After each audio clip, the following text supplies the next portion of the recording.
ತೋರಿಸ್ತೀನಿ. ಮಾದರಿ ಇದೇನಂತ ಹೇಳ್ಬೇಕು? ಇದನ್ನ ವೋಟಿಂಗ್ ಮಿಷಿನ್ ಅಂತ ಕರಿತೀವಿ. ಇದನ್ನ ಎಲ್ಲಿ ಬಳಕೆ ಮಾಡ್ತೀವಿ? ಎಲೆಕ್ಷನ್ ಅಲ್ಲಿ, ಚುನಾವಣೆಯಲ್ಲಿ ಇದನ್ನ ಏನಕ್ಕಾಗಿ ಬಳಸ್ತೀವಿ? ವೋಟ್ ಅನ್ನ ಮಾಡ್ಲಿಕ್ಕೆ, ಮತವನ್ನ ಚಲಾಯಿಸ್ಲಿಕ್ಕೆ ಬಳಸ್ತೀವಿ. ಹಿಂದೆಲ್ಲ ಏನ್ ಮಾಡೋರು ಅಂತಂದ್ರೆ ಮತಪತ್ರ ಅಂತ ಕೊಡೋದು, ಈ ಕಡೆ ಸೈಡಿಗೆ ಇದೆಯಲ್ಲ ಇದು. ಆದ್ರೆ ಈಗ ಇದನ್ನ ಒಂದು ವಿದ್ಯುನ್ಮಾನ ಯಂತ್ರ ಅಂತ ಕರಿತೀವಿ. ಇದನ್ನ ಮತವನ್ನ ಚಲಾಯಿಸೋದಕ್ಕಾಗಿ ಬಳಸ್ತಾ ಇರುವಂತಹದ್ದು. ಹಾಗಾದ್ರೆ ಇವತ್ತು ನಾವು ಮಾಡಬೇಕಾಗಿರುವಂತಹದ್ದು ರಾಜ್ಯಶಾಸ್ತ್ರದ ಅಧ್ಯಾಯ ಚುನಾವಣಾ ವ್ಯವಸ್ಥೆ.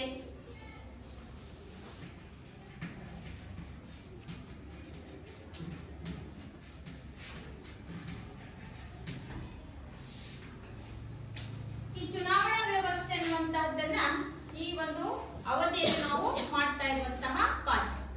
ಇದಕ್ಕಿಂತ ಮುಂಚಿತವಾಗಿ ನಾವು 8ನೇ ತರಗತಿಯಲ್ಲಿ ಒಂದು ಪಾಠವನ್ನು ಅಧ್ಯಯನ ಮಾಡಿದ್ವಿ ಅಲ್ವಾ? ಪ್ರಜಾಪ್ರಭುತ್ವ ಅಂತ ಕರೀತೀವಿ. ಪ್ರಜೆಗಳು ಪ್ರಜೆಗಳಿಗಾಗಿ, ಪ್ರಜೆಗಳಿಗೋಸ್ಕರ ಸರ್ಕಾರ ರಚನೆಯನ್ನ ಮಾಡಿಕೊಂಡಿರುವಂತಹದ್ದು.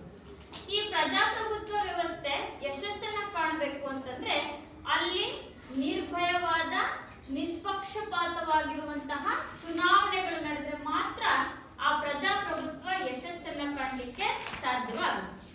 ಹಾಗಾಗಿ ಈ ಪ್ರಜಾಪ್ರಭುತ್ವದ ಒಂದು ನಿಯಂತ್ರಣ, ಚುನಾವಣೆಗಳ ನಿಯಂತ್ರಣ, ನಿರ್ವಹಣೆ ಮತ್ತು ನಿರ್ದೇಶನಕ್ಕಾಗಿ, ಚುನಾವಣೆಗಳನ್ನ ನಿಯಂತ್ರಿಸೋದಿಕ್ಕೆ, ನಿರ್ವಹಣೆಯನ್ನ ಮಾಡಲಿಕ್ಕೆ ಮತ್ತು ನಿರ್ದೇಶನವನ್ನ ಮಾಡೋದಕ್ಕಾಗಿ ನಮ್ಮ ಸಂವಿಧಾನದಲ್ಲಿ 15ನೇ ಒಂದು ವಿಭಾಗದಲ್ಲಿ ನಾವೇನ್ ಮಾಡಿದ್ವಿ ಅಂತಂದ್ರೆ ವಿಧಿಗಳನ್ನ ಚುನಾವಣೆಗೆ ಅಂತಾನೆ ನಾವು ಅದನ್ನ ಮೀಸಲಿಟ್ಟಿದ್ವಿ. ನಮ್ಮ ಸಂವಿಧಾನದ ಎಷ್ಟನೇ ಭಾಗ? 15ನೇ ಭಾಗದ 324ನೇ ವಿಧಿಯಿಂದ 329ನೇ ವಿಧಿಗಳು ನಮ್ಮ ಚುನಾವಣೆಗಳಿಗಾಗಿಯೇ ಸ್ವತಂತ್ರವನ್ನು ಒದಗಿಸಿಕೊಟ್ಟಂತಹ ವಿಧಿಗಳು ಅಂತೇಳಿ ಹೇಳ್ತೀವಿ. ಅಂದ್ರೆ ಪ್ರಜಾಪ್ರಭುತ್ವ ವ್ಯವಸ್ಥೆ ಯಶಸ್ಸನ್ನ ಕಾಣಬೇಕು ಅಂತಂದ್ರೆ ಅಲ್ಲಿ ಚುನಾವಣೆಗಳು ಮುಖ್ಯವಾಗಿ ಬೇಕು. ಹಾಗಾದ್ರೆ ನಮ್ಮ ದೇಶದ ಚುನಾವಣೆಗಳನ್ನ ನಡೆಸೋರು ಯಾರು? ಚುನಾವಣೆಗಳನ್ನ ಹೇಗೆ ಮಾಡಲಾಗುತ್ತೆ, ಚುನಾವಣೆಗಳನ್ನ ಹೇಗೆ ನಡೆಸಲಾಗುತ್ತೆ, ಅದಕ್ಕೆ ಅಂತಾನೆ ನಮ್ಮ ಸಂವಿಧಾನ ಏನ್ ಮಾಡಿದೆ ಅಂತಂದ್ರೆ ಒಂದು ಚುನಾವಣಾ ಆಯೋಗದ ರಚನೆಯನ್ನ ಮಾಡಿದೆ. ಯಾವುದನ್ನ? ಚುನಾವಣಾ ಆಯೋಗ.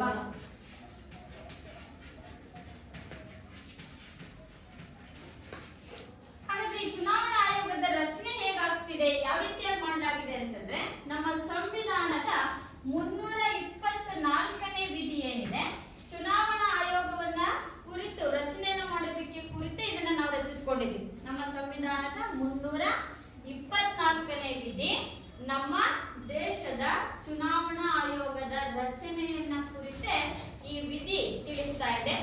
ಹಾಗಾಗಿ ನಮ್ಮ ದೇಶಕ್ಕೆ ಚುನಾವಣಾ ಆಯೋಗದ ರಚನೆಯನ್ನ ಮಾಡಿಕೊಂಡು ಅದನ್ನು ಸ್ಥಾಪನೆ ಮಾಡಿದ್ದು ಯಾವಾಗ ಅಂತಂದ್ರೆ 1950 ಜನವರಿ 25. 26ನೇ ತಾರೀಕು ಯಾವುದು? 1950 ಜನವರಿ 26 ಗಣರಾಜ್ಯೋತ್ಸವ ಅಂತ ಕರೀತಾರೆ. ಅಂದ್ರೆ ನಮ್ಮ ಸಂವಿಧಾನವನ್ನ ಜಾರಿಗೆ ತಂದಂತಹ ದಿನ. ಆ ಸಂವಿಧಾನ ಜಾರಿಗೆ ತರುವ ಒಂದು ದಿನ ಮುಂಚಿತವಾಗಿ ನಾವೇನನ್ನು ಮಾಡ್ಕೊಂಡಿದೀವಿ? ಚುನಾವಣಾ ಆಯೋಗದ ರಚನೆಯನ್ನ ಮಾಡ್ಕೊಂಡಿದೀವಿ. ಚುನಾವಣಾ ಆಯೋಗದ ರಚನೆ 1950 ಜನವರಿ 25ರಂದು ಇದನ್ನ ರಚನೆಯನ್ನ ಮಾಡ್ಕೊಂಡಿದ್ವಿ. ಹಾಗಾದ್ರೆ ಈ ಚುನಾವಣಾ ಆಯೋಗದ ಕೆಲಸ ಏನು ಅಂತಂದ್ರೆ ಭಾರತ ದೇಶದಲ್ಲಿ ನಡೆಯುವಂತಹ ಚುನಾವಣೆಗಳ ನಿಯಂತ್ರಣ, ಮೇಲ್ವಿಚಾರಣೆ ಮತ್ತು ನಿರ್ವಹಣೆಯನ್ನ ಮಾಡುವಂತಹ ಕೆಲಸ. ಅದಕ್ಕಾಗಿ ಅಂತಾನೆ ನಮ್ಮ ಸಂವಿಧಾನ ಏನ್ ಮಾಡಿದೆ ಅಂತಂದ್ರೆ ಚುನಾವಣಾ ಆಯೋಗಕ್ಕೆ ಒಬ್ಬ ಮುಖ್ಯ ಚುನಾವಣಾ ಆಯುಕ್ತರನ್ನ ನೇಮಕ ಮಾಡಿ. ಮುಖ್ಯ ಚುನಾವಣಾ ಆಯುಕ್ತರು. ಈ ಚುನಾವಣಾ ಆಯುಕ್ತರ ಕೆಲಸ ಏನು? ನಮ್ಮ ದೇಶದಲ್ಲಿ ಚುನಾವಣೆಗಳನ್ನ ನಡೆಸಿಕೊಡುವಂತಹ ಕೆಲಸ ಯಾರ್ದು? ಮುಖ್ಯ ಚುನಾವಣಾ ಆಯುಕ್ತರು ಅಂತೇಳಿ ಕರೀತೀವಿ. ಒಬ್ಬ ಮುಖ್ಯ ಚುನಾವಣಾ ಆಯುಕ್ತ ಇಡೀ ನಮ್ಮ ಭಾರತ ದೇಶದಲ್ಲಿ ನಡೆಯುವಂತಹ ಚುನಾವಣೆಗಳನ್ನ ನಡೆಸಿಕೊಡ್ಬೇಕಾಗಿತ್ತು. ಯಾವಾಗ? 1950ರಲ್ಲಿ. ಆದ್ರೆ ಚುನಾವಣಾ ಆಯೋಗ ಏನ್ ಮಾಡಿತು? ಒಬ್ಬ ಚುನಾವಣಾ ಆಯೋಗದ ಮುಖ್ಯ ಚುನಾವಣಾ ಆಯೋಗದವರು ಏನಿದ್ರಲ್ಲ ಆ ಮತದಾನದ ವಯಸ್ಸು 21 ವರ್ಷ ಇತ್ತು.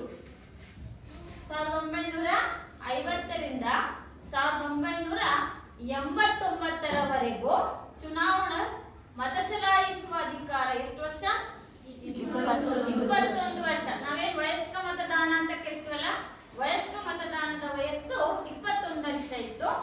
ನಂತರ ಏನ್ ಮಾಡಿದ್ವಿ ಅಂತಂದ್ರೆ 1989 ಸಂವಿಧಾನದ 61ನೇ ವಿಧಿ ಅಡಿಯಲ್ಲಿ ತಿದ್ದುಪಡಿಯನ್ನು ಮಾಡಿದ್ದು. 61ನೇ ತಿದ್ದುಪಡಿಯನ್ನ ಮಾಡಿ ಚುನಾವಣೆಯಲ್ಲಿ ಮತ ಚಲಾಯಿಸುವಂತ ವಯಸ್ಸನ್ನ 21 ವರ್ಷದಿಂದ 18 ವರ್ಷಕ್ಕೆ ಇವತ್ತೇನ್ ಮಾಡಿದ್ವಿ, ಅದನ್ನ ಇಳಿಸಿದ್ವಿ.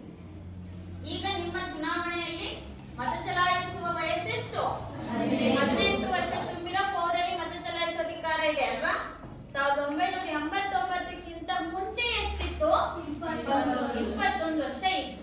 ನಂತರ ನಮ್ಮ ಸಂವಿಧಾನದ 61ನೇ ತಿದ್ದುಪಡಿಯನ್ನ ಮಾಡಿಬಿಟ್ಟು 21 ವರ್ಷ ಇದ್ದಿದ್ದನ್ನ 18 ವರ್ಷಕ್ಕೆ ಮಾಡಿದ್ವಿ. ಆಗ ಮತ ಚಲಾಯಿಸುವವರ ಸಂಖ್ಯೆ ಏನಾಯ್ತು? ಹೆಚ್ಚಾಯಿತು.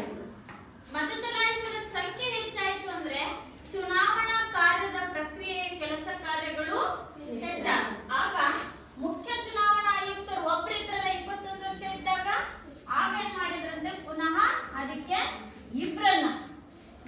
ಇಬ್ಬರನ್ನ ಚುನಾವಣಾ ಆಯುಕ್ತರನ್ನಾಗಿ ನೇಮಕ ಮಾಡಲಾಯಿತು. ಒಟ್ಟು ಎಷ್ಟು ಜನ ಆದ್ರು? ಒಬ್ಬ ಮುಖ್ಯ ಚುನಾವಣಾ ಆಯುಕ್ತ, ಇಬ್ಬರು ಚುನಾವಣಾ ಆಯುಕ್ತರು. ಒಟ್ಟು ಚುನಾವಣಾ ಆಯೋಗದಲ್ಲಿ 3 ಚುನಾವಣಾ ಆಯುಕ್ತರನ್ನ ನೇಮಕ ಮಾಡಲಾಯಿತು. ಯಾವಾಗ ಅಂತಂದ್ರೆ 21 ವರ್ಷ ವಯಸ್ಸಿನಿಂದ 18 ವರ್ಷಕ್ಕೆ ಅದನ್ನ ಇಳಿಕೆ ಮಾಡಿದ. ಹಾಗಾದ್ರೆ ಈ ಚುನಾವಣಾ ಆಯುಕ್ತರು 3 ಕೂಡ ಸಮಾನವಾದಂತಹ ಅಧಿಕಾರ, 3 ಕೂಡ ಒಂದೇ ಪವರ್. ಏನೇ ಚುನಾವಣೆಯ ಪ್ರಕ್ರಿಯೆಗಳನ್ನು ನಡೆಸಬೇಕಂದ್ರೂ ಕೂಡ 3 ಸಮಾನ ಅವಕಾಶಗಳನ್ನ ಈ ಚುನಾವಣಾ ಆಯೋಗ ಚುನಾವಣಾ ಆಯುಕ್ತರಿಗೆ ಕೊಟ್ಟಿದೆ. ಈ 3 ಸೇರ್ಕೊಂಡು ಏನ್ ಮಾಡಬೇಕು?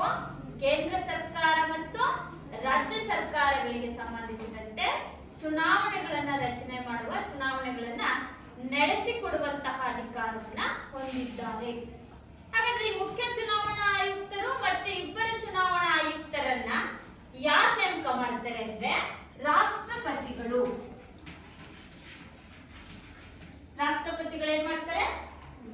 ಚುನಾವಣಾ ಆಯುಕ್ತ, ಚುನಾವಣಾ ಆಯೋಗದ ಆಯುಕ್ತರು ಮತ್ತು ಇಬ್ಬರು ಚುನಾವಣಾ ಆಯುಕ್ತರನ್ನ ನೇಮಕ ಮಾಡುವಂತಹ ಅಧಿಕಾರ ಯಾರಿಗಿದೆ? ರಾಷ್ಟ್ರಪತಿಗಳಿಗಿದೆ. ಹಾಗಾದ್ರೆ ರಾಷ್ಟ್ರಪತಿ ಮುಖ್ಯ ಚುನಾವಣಾ ಆಯುಕ್ತರು ಮತ್ತು ಸಹಾಯಕ ಚುನಾವಣಾ ಆಯುಕ್ತರನ್ನ ಎಷ್ಟು ವರ್ಷಕ್ಕೆ ಆಯ್ಕೆ ಮಾಡ್ತಾರೆ? ಇವರ ಅಧಿಕಾರದ ಅವಧಿ 6 ವರ್ಷ ಅಥವಾ ಇವರಿಗೆ 65 ವರ್ಷ ವಯಸ್ಸು ಅಷ್ಟರೊಳಗೆ. ರಿಟೈರ್ಡ್ ಆಗ್ಲಿಕ್ಕೆ 65 ವರ್ಷ ಆಗಿರ್ಬೇಕು, ಇಲ್ಲ ಅವರ ಅಧಿಕಾರಕ್ಕೆ ಬಂದು 6 ವರ್ಷ ಮುಗಿಸಿರಬೇಕು. ಇದ್ರಲ್ಲಿ ಯಾವ್ದು ಮೊದಲು ಬರುತ್ತೋ ಅದು. ಅರ್ಥ ಆಯ್ತಲ್ಲ? ಅವ್ರಿಗೆ 65 ವರ್ಷ ಮುಗಿತ್ತು ಅಂದ್ರೆ ಚುನಾವಣಾ ಆಯುಕ್ತರ ಸ್ಥಾನದಿಂದ ಕೆಳಗಿಳಿಬೇಕು, ಇಲ್ಲ 6 ವರ್ಷ ಏನ್ ಮಾಡ್ಬೇಕು, ಅದನ್ನ ಪೂರ್ಣಗೊಳಿಸಬೇಕು. ಇದ್ರಲ್ಲಿ ಯಾವ್ದಾದ್ರು ಮೊದಲು ಯಾವ್ದು ಬರುತ್ತೋ ಅದನ್ನ ಏನ್ ಮಾಡ್ತಾರೆ, ಇಲ್ಲಿ ಪರಿಗಣನೆಗೆ ತೆಗೆದುಕೊಳ್ತಾರೆ. ಹೀಗೆ ಚುನಾವಣಾ ಆಯೋಗದ ರಚನೆಗೆ ನಮ್ಮ ಸಂವಿಧಾನದ 324ನೇ ವಿಧಿಯಲ್ಲಿ ಅವಕಾಶ ಕೊಟ್ಟಿದ್ದೀವಿ. ಇದು ಜಾರಿಗೆ ಬಂದಿದ್ದು 1950 ಜನವರಿ 25ರಂದು. ಇಲ್ಲಿ ಒಬ್ಬ ಮುಖ್ಯ ಚುನಾವಣಾ ಆಯುಕ್ತರು ಇರ್ತಿದ್ರು. ಆಗ ಮತದಾನದ ವಯಸ್ಸು 21 ವರ್ಷ ಇತ್ತು.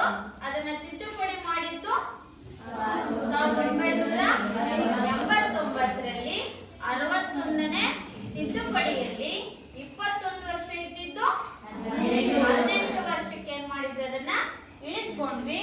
ರಾಷ್ಟ್ರಪತಿಗಳೇ ಮುಖ್ಯ ಚುನಾವಣಾ ಆಯುಕ್ತರನ್ನ ನೇಮಿಸ್ತಾರೆ. 18 ವರ್ಷ ವಯಸ್ಕ ಮತದಾನ ಬಂದ ಮೇಲೆ ಅದರ ಒಂದು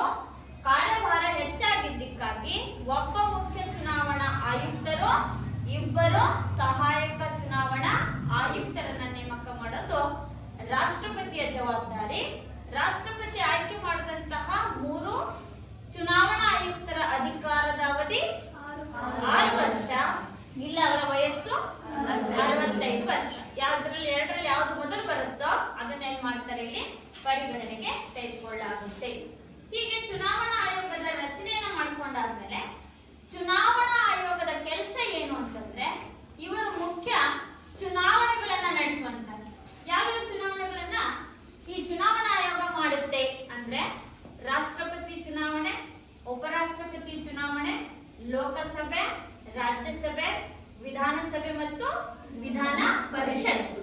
ಈ ಎಲ್ಲಾ ಚುನಾವಣೆಗಳ ಜವಾಬ್ದಾರಿ ಚುನಾವಣಾ ಆಯೋಗದ ಜವಾಬ್ದಾರಿಯಾಗಿರುತ್ತೆ. ಹಾಗಾದ್ರೆ ಈ ಚುನಾವಣಾ ಆಯೋಗಕ್ಕೆ ತನ್ನದೇ ಆದಂತಹ ಯಾವುದೇ ಸಿಬ್ಬಂದಿ ಇಲ್ಲ. ಮತ್ತೆ ಈ ಮೂವರೇ ಚುನಾವಣೆಗಳನ್ನ ನಡೆಸ್ತಾರ? ಚುನಾವಣೆಯನ್ನ ನಡೆಸುವ ಜವಾಬ್ದಾರಿ ಮೇಲ್ವಿಚಾರಣೆ ಮಾತ್ರ ಇವ್ರದು. ಆದ್ರೆ ಚುನಾವಣೆಗಳನ್ನ ನಡೆಸ್ಕೊಡೋದಿಕ್ಕೆ ಇವ್ರೇನ್ ಮಾಡ್ತಾರೆ ಅಂತಂದ್ರೆ ಇವ್ರದೇ ಸಿಬ್ಬಂದಿ ಯಾರು ಇರಲ್ಲ.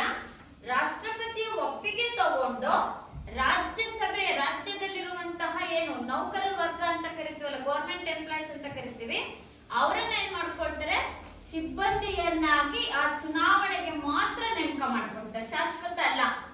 ಚುನಾವಣೆ ಯಾವಾಗ ಬಂದಿರುತ್ತೋ ಆವಾಗ ಮಾತ್ರ ರಾಷ್ಟ್ರಪತಿಯ ಒಪ್ಪಿಗೆಯನ್ನ ತಗೊಂಡು ಏನ್ ಮಾಡ್ತಾರೆ, ಆ ಒಂದು ರಾಜ್ಯದ ಸರ್ಕಾರಿ ನೌಕರರ ಸಿಬ್ಬಂದಿ ವರ್ಗ ಯಾರಿರ್ತಾರಲ್ಲ ಅವ್ರನ್ನ ಏನ್ ಮಾಡ್ಕೊಳ್ತಾರೆ, ನೇಮಕ ಮಾಡ್ಕೊಳ್ತಾರೆ. ನೇಮಕ ಮಾಡ್ಕೊಂಡು ಅವರಿಗೆ ತರಬೇತಿ ಕೊಟ್ಟು ಚುನಾವಣೆಗಳನ್ನ ನಡೆಸ್ತಾರೆ. ಚುನಾವಣೆಗಳು ಪೂರ್ಣವಾಗಿ ಮುಗಿಯುವವರೆಗೂ ಕೂಡ ಆ ರಾಜ್ಯಸಭೆಯ ಸಿಬ್ಬಂದಿಯವರನ್ನೇ ನೇಮಕ ಮಾಡ್ಕೊಂಡಿರ್ತಾರೆ. ಇದು ನಾವು ಕೇಂದ್ರದಲ್ಲಿ ನೋಡ್ತೀವಿ. ಹಾಗೆ ರಾಜ್ಯದಲ್ಲೂ ಕೂಡ ಚುನಾವಣಾ ಆಯೋಗ ಇದೆ. ಅದನ್ನ ರಾಜ್ಯ ಚುನಾವಣಾ ಆಯೋಗ ಅಂತ ಕರೀತೀವಿ. ಈ ರಾಜ್ಯ ಚುನಾವಣಾ ಆಯೋಗದ ಮುಖ್ಯ ಆಯುಕ್ತರನ್ನ, ಚುನಾವಣಾ ಆಯುಕ್ತರನ್ನ ಯಾರು ನೇಮಿಸ್ತಾರೆ? ರಾಜ್ಯದ ಪ್ರಥಮ ಪ್ರಜೆ ಅಂತ ಕರಿತೀವಿ. ಯಾರನ್ನ? ರಾಷ್ಟ್ರಪತಿ.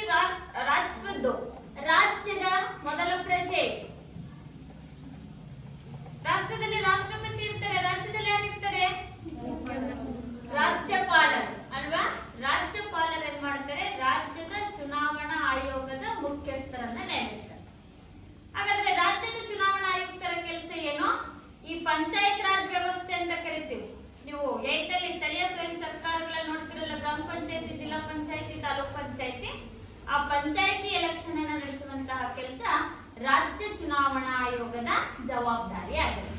ಹೀಗೆ ನಾವು ಚುನಾವಣಾ ಆಯೋಗದ ರಚನೆಯನ್ನ ಮಾಡಿಕೊಂಡು ಚುನಾವಣಾ ಆಯೋಗ ಚುನಾವಣೆಗಳನ್ನ ನಿಯಂತ್ರಿಸುವ, ನಿರ್ವಹಿಸುವ ಮತ್ತು ಮೇಲ್ವಿಚಾರಣೆಯನ್ನು ಮಾಡುವಂತ ಕೆಲಸವನ್ನ ಮಾಡ್ತಾರೆ. ಅರ್ಥ ಆಯ್ತಲ್ಲ? ಈಗ ಚುನಾವಣಾ ವ್ಯವಸ್ಥೆಯಲ್ಲಿ ಮೊದಲು ನಾವು ತಿಳ್ಕೊಂಡಿದ್ದೇನು? ಚುನಾವಣಾ ಆಯೋಗದ ರಚನೆ. ಇನ್ನ ಎರಡನೇದಾಗಿ ನಾವು ನೋಡ್ಬೇಕಾಗಿರುವಂತದ್ದು ಈಗ ಚುನಾವಣೆಗಳು ಹೇಗ್ ನಡೀತವೆ, ನಡ್ಸಕ್ಕೆ ಏನ್ ಮಾಡ್ಕೋಬೇಕಂತ ನೋಡಿದ್ವಿ. ಈಗ ಚುನಾವಣಾ ವ್ಯವಸ್ಥೆಯ ಪ್ರಕ್ರಿಯೆ.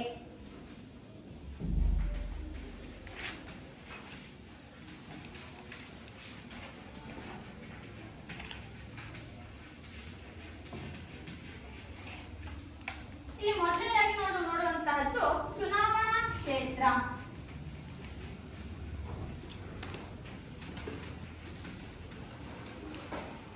ಏನ್ ಚುನಾವಣಾ ಕ್ಷೇತ್ರ ಅಂದ್ರೆ? ಚುನಾವಣೆಗಳನ್ನ ನಡೆಸುವಂತಹ ಸ್ಥಳ ಅಂತ ಕರೀತಾರೆ. ಚುನಾವಣಾ ಕ್ಷೇತ್ರ ಇದು ಚುನಾವಣಾ ವ್ಯವಸ್ಥೆಯ ಮೊದಲ ಪ್ರಕ್ರಿಯೆ. ಮೊದಲು ಏನ್ ಮಾಡುತ್ತೆ ಚುನಾವಣಾ ಆಯೋಗ? ದೇಶವನ್ನಾಗ್ಲಿ ರಾಜ್ಯವನ್ನಾಗ್ಲಿ ಚಿಕ್ಕ ಚಿಕ್ಕ ವಿಭಾಗಗಳನ್ನಾಗಿ ಮಾಡ್ಕೊಳ್ಳುತ್ತೆ. ಯಾಕೆಂತಂದ್ರೆ ಎಲ್ಲಾ ಇಡೀ ರಾಷ್ಟ್ರಕ್ಕೆ ಒಂದೇ ತರ ಎಲೆಕ್ಷನ್ ಮಾಡಕ್ಕಾಗಲ್ಲ. ಯಾಕೆಂದ್ರೆ ನಮ್ಮ ಭಾರತ ಭೌಗೋಳಿಕವಾಗಿ ವಿಸ್ತಾರವಾಗಿದೆ, ಒಂದು ಜನಸಂಖ್ಯೆಯೂ ಕೂಡ ನಮ್ಮಲ್ಲಿ ಜಾಸ್ತಿ ಇದೆ. ಹಾಗಾಗಿ ನಾವೇನ್ ಮಾಡಿದ್ದೀವಿ, ದೇಶವನ್ನ ಅಥವಾ ರಾಜ್ಯಗಳನ್ನ ಚಿಕ್ಕ ಚಿಕ್ಕ ವಿಭಾಗಗಳನ್ನಾಗಿ ವಿಭಾಗಿಸ್ಕೊಳ್ತೀವಿ. ಆ ಸಣ್ಣ ಸಣ್ಣ ವಿಭಾಗಗಳನ್ನೇ ಚುನಾವಣಾ ಕ್ಷೇತ್ರಗಳು ಅಂತೇಳಿ ಕರಿತೀವಿ. ಕ್ಷೇತ್ರ ಅಂತಂದ್ರೇನು? ಸ್ಥಳ ಅಂತ ಹೇಳ್ಬಿಟ್ಟು. ಆ ಚುನಾವಣಾ ಕ್ಷೇತ್ರಗಳು ಹೇಗ್ ನಾವು ವಿಂಗಡಣೆನ ಮಾಡ್ಕೊಳ್ತೀವಿ ಅಂತಂದ್ರೆ ಜನಸಂಖ್ಯೆಯ ಆಧಾರದ ಮೇಲೆ. ಜಾಸ್ತಿ ಜನಸಂಖ್ಯೆ ಇದ್ರೆ ಚುನಾವಣಾ ಕ್ಷೇತ್ರಗಳು ಜಾಸ್ತಿ ಇರ್ತವೆ. ಕಡಿಮೆ ಜನಸಂಖ್ಯೆ ಇತ್ತು ಅಂದ್ರೆ ಚುನಾವಣಾ ಕ್ಷೇತ್ರಗಳ ಪ್ರಮಾಣವು ಕೂಡ ಏನಾಗಿರುತ್ತೆ, ಚಿಕ್ಕದಾಗಿರುತ್ತೆ. ಅದು ಯಾವುದನ್ನ ಅವಲಂಬಿಸಿರುತ್ತೆ? ಆ ಪ್ರದೇಶದ ಜನಸಂಖ್ಯೆಯನ್ನ ಅವಲಂಬಿಸಿರುತ್ತೆ. ಇನ್ನು ಚುನಾವಣಾ ಕ್ಷೇತ್ರಗಳನ್ನ ನಾವೇನ್ ರಚನೆ ಮಾಡ್ಕೊಳ್ತೀವಿ, ವಿಭಾಗಗಳನ್ನ ಮಾಡ್ಕೊಳ್ತೀವಿ. ಚುನಾವಣಾ ಕ್ಷೇತ್ರಗಳನ್ನ ಪುನಃ 2 ಭಾಗ ಮಾಡ್ಕೊಳ್ತೀವಿ. ಅದನ್ನ ಲೋಕಸಭಾ ಚುನಾವಣಾ ಕ್ಷೇತ್ರ ಅಂತ ಕರಿತೀವಿ. ಇನ್ನೊಂದು ವಿಧಾನಸಭಾ ಚುನಾವಣಾ ಕ್ಷೇತ್ರ. ಲೋಕಸಭೆ ಚುನಾವಣಾ ಕ್ಷೇತ್ರ, ವಿಧಾನಸಭೆ ಚುನಾವಣಾ ಕ್ಷೇತ್ರ ಅಂತೇಳಿ ಕರೀತಾರೆ. ಲೋಕಸಭೆ ಚುನಾವಣಾ ಕ್ಷೇತ್ರ ಏನಿದೆ ಇದು ಅಲ್ವಾ? ಹಾಗೆ ವಿಧಾನಸಭಾ ಚುನಾವಣಾ ಕ್ಷೇತ್ರ ಅಂದ್ರೆ ಇದು ರಾಜ್ಯ ಸರ್ಕಾರಕ್ಕೆ ಸಂಬಂಧಿಸಿದ್ದು. ಲೋಕಸಭೆ ಕೇಂದ್ರದ ಕೆಳಮನೆ, ವಿಧಾನಸಭೆ ರಾಜ್ಯದ ಕೆಳಮನೆ. ಹೀಗೆ ಚುನಾವಣಾ ಕ್ಷೇತ್ರಗಳನ್ನ ನಾವೇನ್ ಮಾಡಿದೀವಿ, 2 ಚುನಾವಣಾ ಕ್ಷೇತ್ರಗಳು ಅಂತ ವಿಭಾಗಿಸ್ತೀವಿ. ಲೋಕಸಭೆ ಚುನಾವಣಾ ಕ್ಷೇತ್ರ, ವಿಧಾನಸಭೆ ಚುನಾವಣಾ ಕ್ಷೇತ್ರ ಅಂತ. ಲೋಕಸಭೆಯಲ್ಲಿ ಚುನಾವಣೆಯಲ್ಲಿ ಸ್ಪರ್ಧಿಸಿ ಗೆದ್ದು ಹೋದ ಅಭ್ಯರ್ಥಿಗಳನ್ನ ಎಂಪಿಗಳು ಅಂತ ಕರೀತೀವಿ. ಲೋಕಸಭೆಯಲ್ಲಿ ಚುನಾವಣೆಯಲ್ಲಿ ಸ್ಪರ್ಧಿಸಿ ಗೆದ್ದು ಹೋದ ಪ್ರತಿನಿಧಿಗಳು ಏನಿದಾರಲ್ಲ ಅವರನ್ನ ಏನಂತ ಕರಿತೀವಿ, ಎಂಪಿಗಳು, ಸಂಸದರು ಅಂತ ಕರಿತೀವಿ. ಹಾಗೆ ವಿಧಾನಸಭಾ ಕ್ಷೇತ್ರದಿಂದ ಸ್ಪರ್ಧಿಸಿ ಜಯಗಳಿಸಿದಂತಹ ಅಭ್ಯರ್ಥಿಗಳನ್ನ ಎಂಎಲ್ಎಗಳು, ಶಾಸಕರು ಅಂತ ಕರೀತೀವಿ ಅಲ್ವಾ? ನಿಮ್ಮ ಕ್ಷೇತ್ರದ ಎಂಎಲ್ಎ ಯಾರು? ಎಂಎಲ್ಎ ಯಾರು? ಆನಂದ್ ಅಲ್ವಾ? ಹಾಗಾದ್ರೆ ಅವ್ರು ಯಾವ ಕ್ಷೇತ್ರದಿಂದ ಸ್ಪರ್ಧಿಸಿರೋರು? ವಿಧಾನಸಭಾ ಕ್ಷೇತ್ರದಿಂದ. ಅರ್ಥ ಆಯ್ತಲ್ಲ? ವಿಧಾನಸಭೆಯಿಂದ ಆಯ್ಕೆ ಆಗಿರೋರನ್ನ ಎಂಎಲ್ಎ ಅಥವಾ ಅವರನ್ನ ಶಾಸಕರು ಅಂತ ಕರಿತೀವಿ. ಲೋಕಸಭೆಯಿಂದ ಆಯ್ಕೆ ಆಗಿರುವಂತಹ ಅಭ್ಯರ್ಥಿಯನ್ನ ಎಂಪಿಗಳು ಅಂತೇಳಿ ಕರಿತೀವಿ. ಹೀಗೆ ಚುನಾವಣಾ ಕ್ಷೇತ್ರಗಳನ್ನ ನಾವೇನ್ ಮಾಡಿದೀವಿ, 2 ಭಾಗಗಳನ್ನಾಗಿ ವಿಭಾಗ ಮಾಡ್ಕೊಂಡಿದೀವಿ.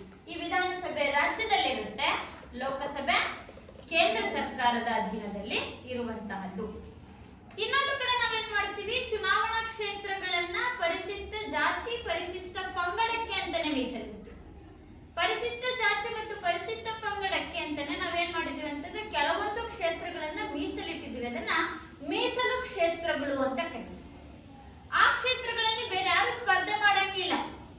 ಪರಿಶಿಷ್ಟ ಜಾತಿಗೆ ಮೀಸಲಿದೆ ಆ ಕ್ಷೇತ್ರ ಅಂದ್ರೆ ಪರಿಶಿಷ್ಟ ಜಾತಿಯವರಷ್ಟೇ ಸ್ಪರ್ಧಿಸ್ಬೇಕಂದ್ರೆ ಚುನಾವಣೆಯಲ್ಲಿ ನಿಲ್ಬೇಕು, ಮತ್ತೆ ಎಲ್ಲರೂ ಹಾಕ್ಬೇಕು.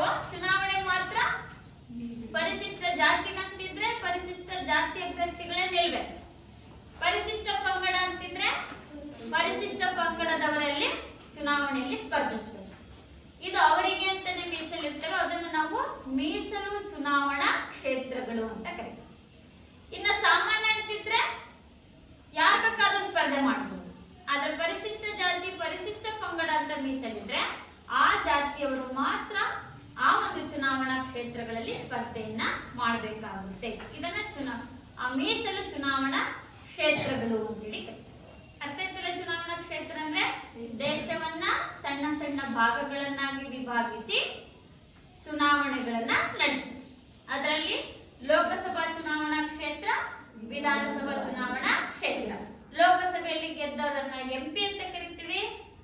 ವಿಧಾನಸಭೆಯಲ್ಲಿ ಗೆದ್ದಂತ ಅಭ್ಯರ್ಥಿಗಳನ್ನ ಎಂಎಲ್ಎ ಅಥವಾ ಶಾಸಕರು ಅಂತ ಕರಿತೀವಿ. ಪರಿಶಿಷ್ಟ ಜಾತಿ, ಪರಿಶಿಷ್ಟ ಪಂಗಡಕ್ಕೆ ಅಂತ ಮೀಸಲಿದ್ರೆ ಅದನ್ನ ಮೀಸಲು ಚುನಾವಣಾ ಕ್ಷೇತ್ರ ಅಂತ ಕರೀತೀವಿ. ಅರ್ಥ ಆಯ್ತಾ? ಇದು ನಮ್ಮ ಚುನಾವಣಾ ವ್ಯವಸ್ಥೆಯ ಮೊದಲ ಪ್ರಕ್ರಿಯೆ. ಅದನ್ನ ಚುನಾವಣಾ ಕ್ಷೇತ್ರ ಅಂತ ಕರೀತೀವಿ. ಈ ಕ್ಷೇತ್ರ ಆಯ್ಕೆ ಮಾಡ್ಕೊಂಡ್ವಿ, ಸ್ಥಳ ಅಲ್ವಾ? ಸ್ಥಳ ಆಯ್ಕೆ ಆದ್ಮೇಲೆ ನಾವೇನ್ ಮಾಡ್ತೀವಿ, ಎರಡನೇದಾಗಿ ಮತದಾರರ ಪಟ್ಟಿ. ಯಾರು ಮತದಾರರು ಅಂದ್ರೆ 18 ವರ್ಷ ತುಂಬಿರುವಂತವರು ಪೌರರು, ಮತ ಚಲಾಯಿಸುವ ಅಧಿಕಾರವನ್ನ ಹೊಂದಿರೋರು, ಅವರನ್ನ ಮತದಾರರು ಅಂತ ಕರೀತೀವಿ. ಹಾಗಾದ್ರೆ ಮತದಾರರ ಪಟ್ಟಿಯನ್ನ ತಯಾರಿಸುತ್ತೆ. ಆ ಪಟ್ಟಿಯನ್ನ ತಯಾರಿಸುವ ಕೆಲಸ ಚುನಾವಣಾ ಆಯೋಗದ್ದು. ಚುನಾವಣೆಗಿಂತ ಮುಂಚಿತವಾಗಿ ಚುನಾವಣಾ ಆಯೋಗ ಏನ್ ಮಾಡುತ್ತೆ, ಯಾರ್ಯಾರಿಗೆ 18 ವರ್ಷ ತುಂಬಿರುತ್ತೋ ಅವರೆಲ್ಲರ ಹೆಸರನ್ನ ಪಟ್ಟಿಯನ್ನ ತಯಾರಿಸುತ್ತೆ. ಅದನ್ನೇನಂತ ಕರಿತೀವಿ, ಮತದಾರರ ಪಟ್ಟಿ ಅಂತ ಕರಿತೀವಿ. ಈ ಮತದಾರರ ಪಟ್ಟಿಯನ್ನ ಚುನಾವಣಾ ಆಯೋಗ ಪ್ರತಿ ವರ್ಷಕ್ಕೊಮ್ಮೆ ಏನ್ ಮಾಡುತ್ತೆ,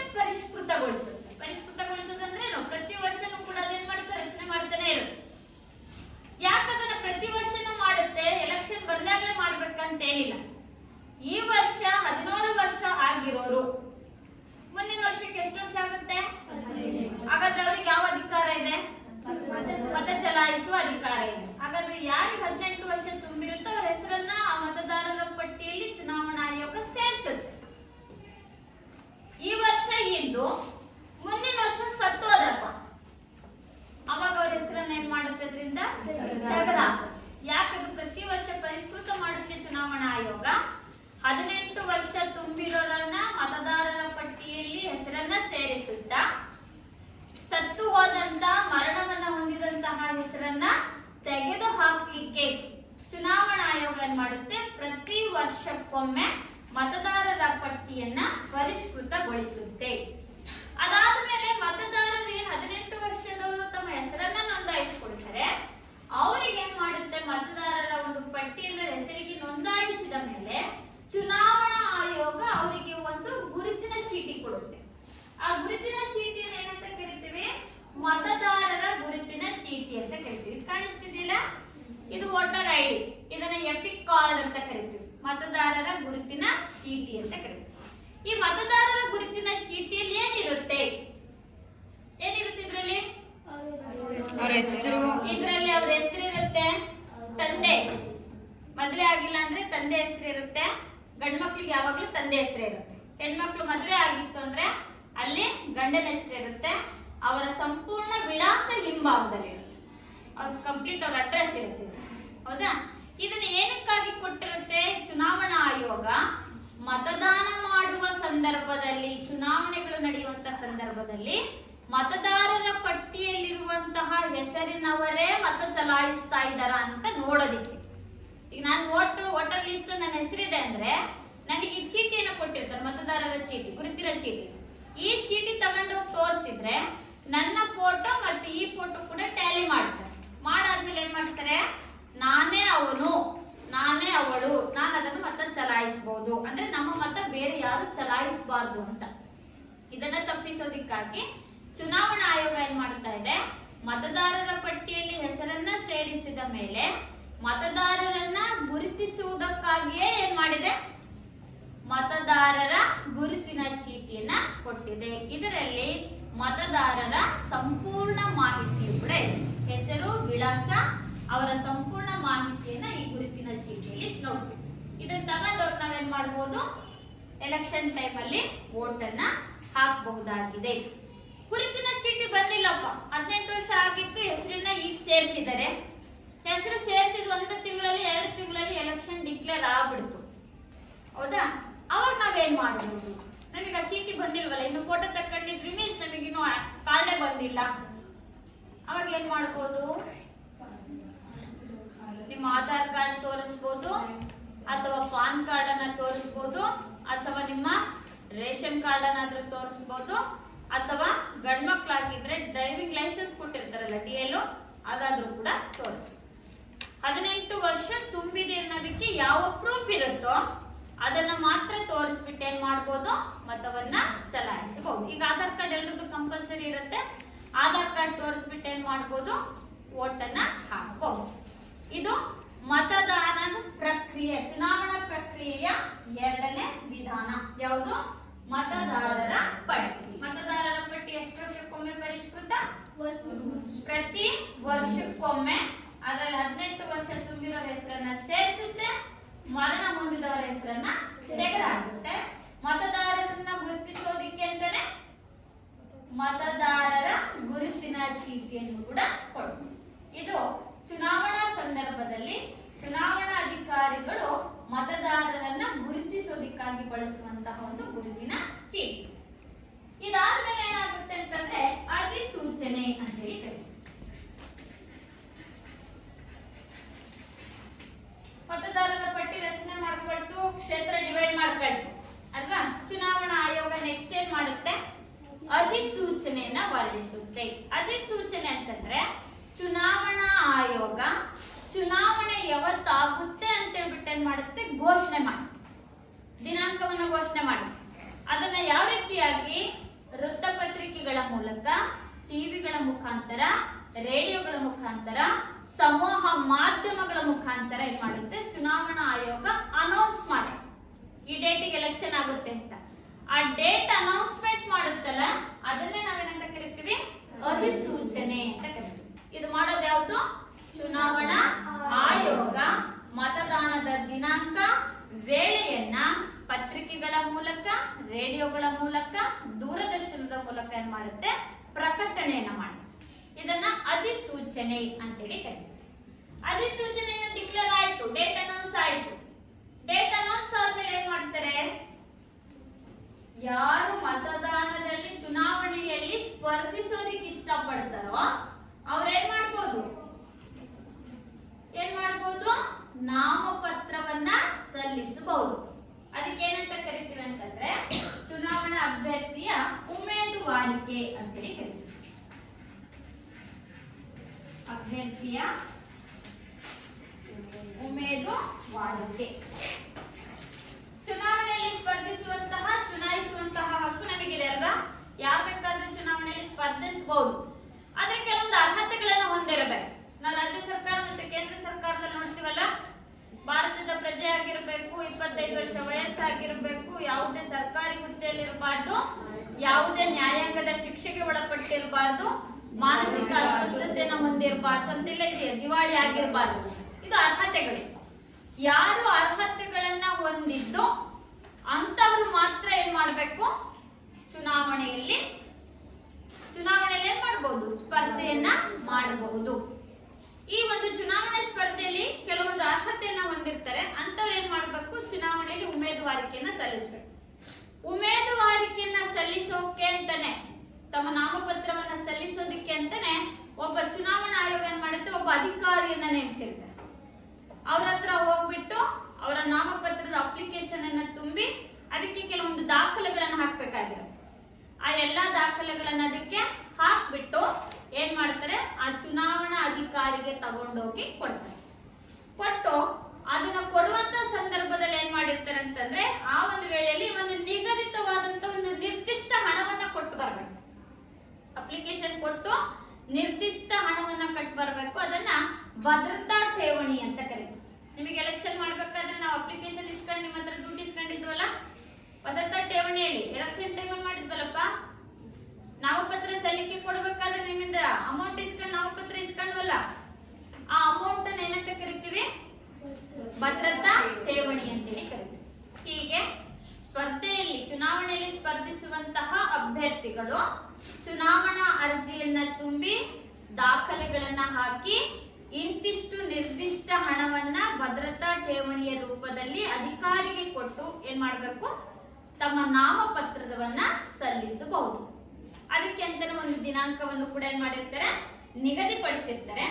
ಇನ್ನು ರಾಜಕೀಯ ಪಕ್ಷಗಳು ಏನ್ ಮಾಡುತ್ತವೆ, ತಮ್ಮ ಪಕ್ಷದ ಪರವಾಗಿ ಅಭ್ಯರ್ಥಿಗಳನ್ನ ಆಯ್ಕೆ ಮಾಡಿ ಕಳಿಸ್ತಾರೆ. ಅವರೇ ಪಕ್ಷದವರೇ, ರಾಜಕೀಯ ಪಕ್ಷದವರೇ ಚುನಾವಣೆಯಲ್ಲಿ ಅವರ ಪಕ್ಷದ ಪರವಾಗಿ, ಅದು ವಿಧಾನಸಭಾ ಕ್ಷೇತ್ರ ಆಗಿರ್ಬೋದು, ಲೋಕಸಭಾ ಕ್ಷೇತ್ರ ಆಗಿರ್ಬೋದು, ಪಕ್ಷದ ಪರವಾಗಿ ಅಭ್ಯರ್ಥಿಗಳನ್ನ ನೇಮಕ ಮಾಡಿ ಕಳಿಸಿರ್ತಾರೆ. ಅದನ್ನ ನಾವು ಪಕ್ಷದ ಟಿಕೆಟ್ ಅಂತ ಕರಿತೀವಿ, ಪಾರ್ಟಿ ಟಿಕೆಟ್ ಅಂತ ಕರಿತೀವಿ. ಅವರಿಗಂತಾನೆ ಕೊಟ್ಟಿರ್ತಾರೆ. ಯಾರು, ಯಾವ ಪಕ್ಷ ಅವ್ರಿಗೆ ಸರಿಯಾದ ವ್ಯಕ್ತಿ, ಸೂಕ್ತ ವ್ಯಕ್ತಿ ಅನ್ಸಿರುತ್ತೋ ಅಂತವರನ್ನ ಪಕ್ಷದವರೇ ನೇರವಾಗಿ ಏನ್ ಮಾಡ್ತಾರೆ, ಉಮೇದುವಾರಿಕೆ ಸಲ್ಲಿಸೋದಕ್ಕೆ ಹೇಳ್ತಾರೆ. ಅವ್ರಿಗೊಂದು ಟಿಕೆಟ್ ಕೊಡ್ತಾರೆ. ಅವರನ್ನ ನಾವೇನಂತ ಕರಿತೀವಿ, ಪಕ್ಷದ ಅಭ್ಯರ್ಥಿ ಅಂತ ಕರಿತೀವಿ. ಈ ಉದಾಹರಣೆಯಾಗಿ ಕಾಂಗ್ರೆಸ್ ಇಂದ ಒಬ್ಬ ವ್ಯಕ್ತಿಯನ್ನ ಕಾಂಗ್ರೆಸ್ ಪಾರ್ಟಿ ಆಯ್ಕೆ ಮಾಡಿ ವಿಧಾನಸಭೆಗೆ ಕಳಿಸ್ಕೊಟ್ಟಿದೆ ಅಂದ್ರೆ ಅವನ ಚಿಹ್ನೆ ಯಾವ್ದಾಗಿರುತ್ತೆ, ಕಾಂಗ್ರೆಸ್ ಆಗಿರುತ್ತೆ. ಕಾಂಗ್ರೆಸ್ ಚಿಹ್ನೆ ಯಾವ್ದು, ಹಸ್ತ ಅಲ್ವಾ? ಅವನ ಚಿಹ್ನೆ ಹಸ್ತ ಆಗಿರುತ್ತೆ. ಯಾಕೆ ಅವನಿಗೆ ಹಸ್ತ, ಅವನಿಗೆ ಅದೇ ಪಕ್ಷದವ್ರು ಏನ್ ಮಾಡಿದ್ದಾರೆ, ಆಯ್ಕೆ ಮಾಡಿದ್ದಾರೆ. ಅದೇ ಅವನ ಚಿಹ್ನೆ ಕಮಲ ಆಗಿತ್ತು ಅಂದ್ರೆ ಬಿಜೆಪಿಯವರು ತಮ್ಮ ಅಭ್ಯರ್ಥಿಯನ್ನ ಆಯ್ಕೆ ಮಾಡಿಸ್ಕೊಳ್ತಾರೆ. ತೆನೆ ಹೊತ್ತ ಮಹಿಳೆಯ ಚಿತ್ರವಾಗಿದ್ರೆ, ಚಿಹ್ನೆ ಆಗಿದ್ರೆ ಜೆಡಿಎಸ್ ಅವರನ್ನ ಆಯ್ಕೆ ಮಾಡಿ ಕಳಿಸಿರ್ತಾರೆ. ಹೀಗೆ ಯಾವುದೇ ರಾಜಕೀಯ ಪಕ್ಷ ತಮ್ಮ ಪಕ್ಷದ ಪರವಾಗಿ ಅಭ್ಯರ್ಥಿಗಳನ್ನ ನೇಮಕ ಮಾಡಿದ್ರೆ, ಆಯ್ಕೆ ಮಾಡಿ ಕಳಿಸಿದ್ರೆ ಅಂತವರನ್ನ ಪಕ್ಷದ ಅಭ್ಯರ್ಥಿಗಳು ಅಂತ ಕರಿತೀವಿ. ಅವರ ಚಿಹ್ನೆ ಬೇರೆ ಯಾವುದು ಆಗಿರಲ್ಲ, ಅವರ ಪಕ್ಷದ ಚಿಹ್ನೆ ಯಾವ್ದಾಗಿರುತ್ತೋ ಅದೇ ಅವರ ಚಿಹ್ನೆ. ಇನ್ನು ಯಾವುದೇ ಪಕ್ಷದಲ್ಲಿ ಇಲ್ಲ ಮಿಸ್, ನಾವು ಸ್ವತಂತ್ರವಾಗಿದ್ದೀವಿ ಅಂತಂದ್ರೆ ಏನ್ ಮಾಡ್ಬೋದು, ನಾವು ಸ್ವತಂತ್ರವಾಗಿ ಕೂಡ ಸ್ಪರ್ಧೆ ಮಾಡ್ಬೋದು. ನಮಗೆ ಯಾವ ಪಕ್ಷ ಇಲ್ಲ, ಆದ್ರೆ ಅವ್ರಿಗೆ ಚಿಹ್ನೆ ಯಾರು ಕೊಡ್ತಾರೆ, ಚುನಾವಣಾ ಆಯೋಗ ಅವ್ರಿಗೆ ಚಿಹ್ನೆ ಕೊಡುತ್ತೆ. ಅದ್ಯಾವ್ದಾದ್ರು ಕೊಡ್ಬೋದು. ಅದ್ಯಾವ್ದು ಚಿಹ್ನೆ ಕೊಡುತ್ತಾ ಆ ಚಿಹ್ನೆಯನ್ನ ಇಟ್ಕೊಳ್ಳಿ. ಪಕ್ಷದಿಂದ ಬಂದ್ರೆ ಪಕ್ಷದ ಚಿಹ್ನೆ, ಸ್ವತಂತ್ರವಾಗಿ ಚುನಾವಣೆಯಲ್ಲಿ ಸ್ಪರ್ಧಿಸಿದ್ರೆ ಅವರಿಗೆ ಬೇರೆಯಾದಂತಹ ಚಿಹ್ನೆಗಳನ್ನ ಕೊಡಲಾಗುತ್ತೆ. ಅವರನ್ನ ಸ್ವತಂತ್ರ ಅಭ್ಯರ್ಥಿಗಳು ಅಂತ ಹೇಳ್ಬಿಟ್ಟು ಕರೀತೀವಿ. ಇದು ನಮ್ಮ ಅಭ್ಯರ್ಥಿಯ ಉಮೇದುವಾರಿಕೆ. ಉಮೇದುವಾರಿಕೆಯನ್ನ ತಿಳಿಸ್ತಾರೆ. ನೆಕ್ಸ್ಟ್ ನಾವು ನೋಡ್ಬೇಕಾಗಿರುವಂತಹದ್ದು ಯಾವುದು ಅಂತಂದ್ರೆ ಉಮೇದುವಾರಿಕೆಯ ಪರಿಶೀಲನೆ ಅಥವಾ ನಾಮಪತ್ರ ಪರಿಶೀಲನೆ ಅಂತ ಹೇಳಿ.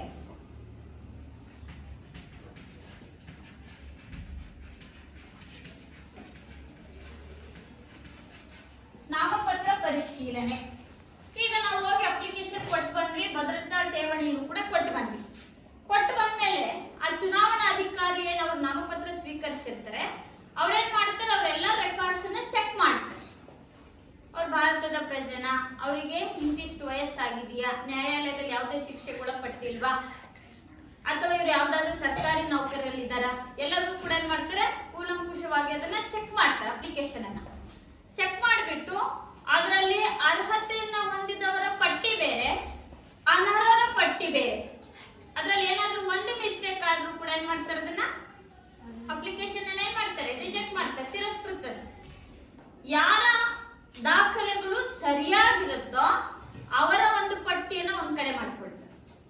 ಯಾರ ದಾಖಲೆಗಳು ಸರಿಯಾಗಿರೋದಿಲ್ವೋ ಅಂತಹ ಅನರ್ಹರ ಪಟ್ಟಿ ಅಂತ ಮಾಡ್ತಾರೆ. ಅನರ್ಹರ ಪಟ್ಟಿ ಅಂದ್ರೆ ಅವ್ರು ಎಲೆಕ್ಷನ್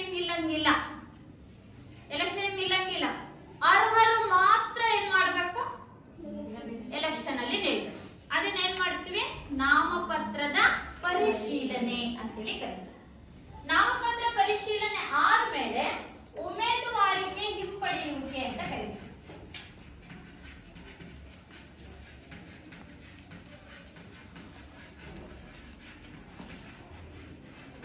ಉಮೇದುವಾರಿಕೆ ಹಿಂಪಡೆಯುವಿಕೆ ಅಂದ್ರೇನು?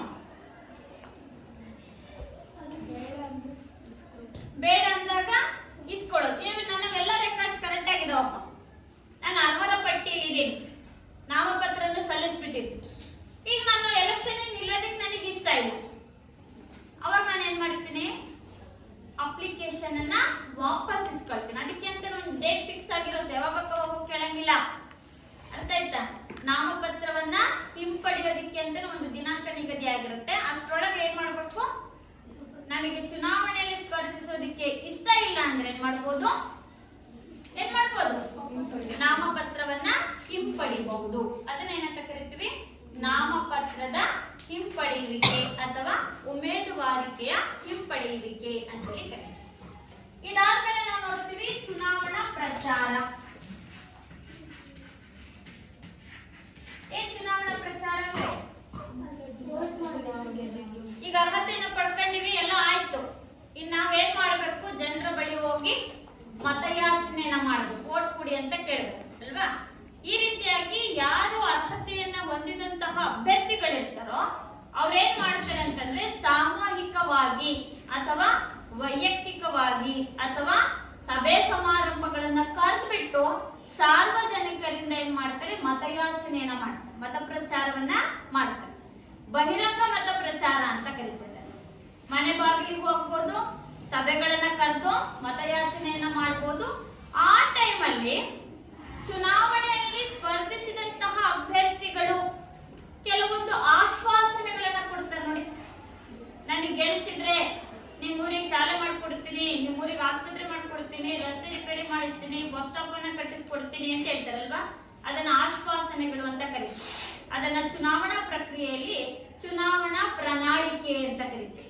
ಆಶ್ವಾಸನೆಗಳನ್ನ ಮತ್ತೆ ಸಾಲ ಸೌಲಭ್ಯಗಳನ್ನ ಒದಗಿಸಿ ಕೊಡ್ತೀನಿ ಅಂತ ಏನ್ ಹೇಳ್ತಾರಲ್ಲ, ಅದನ್ನೇನಂತ ಕರಿತೀವಿ, ಚುನಾವಣಾ ಪ್ರಣಾಳಿಕೆ ಅಂತ ಕರಿತೀವಿ. ಬಹಿರಂಗವಾಗಿ ಅದನ್ನ ಹೇಳ್ತಾ ಹೋಗ್ತಾರೆ. ಚುನಾವಣಾ ಪ್ರಣಾಳಿಕೆಯಲ್ಲಿ ಏನಾಗಿರುತ್ತೆ ಅಂತಂದ್ರೆ, ಅಮ್ಮ ನನಗೆ ಗೆಲ್ಲಿಸಿದ್ರೆ, ನನ್ನನ್ನ ಜಯಶೀಲನನ್ನಾಗಿ ಮಾಡಿದ್ರೆ ನಿಮಗೆ ಏನೆಲ್ಲ ಸೌಕರ್ಯಗಳು ಕೊಡಬೇಕು ಅನ್ನೋದನ್ನ ಅನೌನ್ಸ್ಮೆಂಟ್ ಅನ್ನ ಮಾಡ್ತಾರೆ.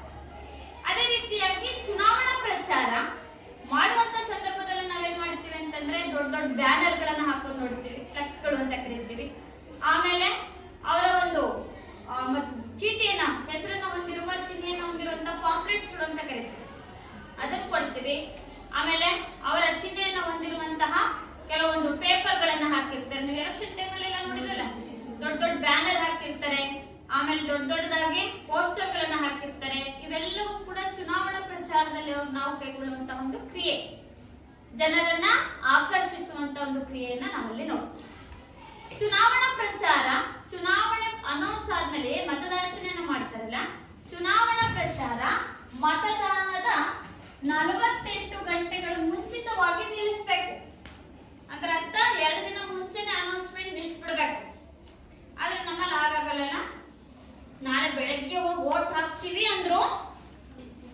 ಅಷ್ಟರೊಳಗೆ ರಾತ್ರಿಯನ್ನು ಮನೆ ಬಾಗಿಲಿಗೆ ಹೋಗ್ತೀವಿ ಅಲ್ವಾ. ಯಾರು ಕೂಡ ದುಡ್ಡಿನ ಆಮಿಷಕ್ಕೆ ಮತ ಚಲಾಯಿಸಬಾರ್ದು.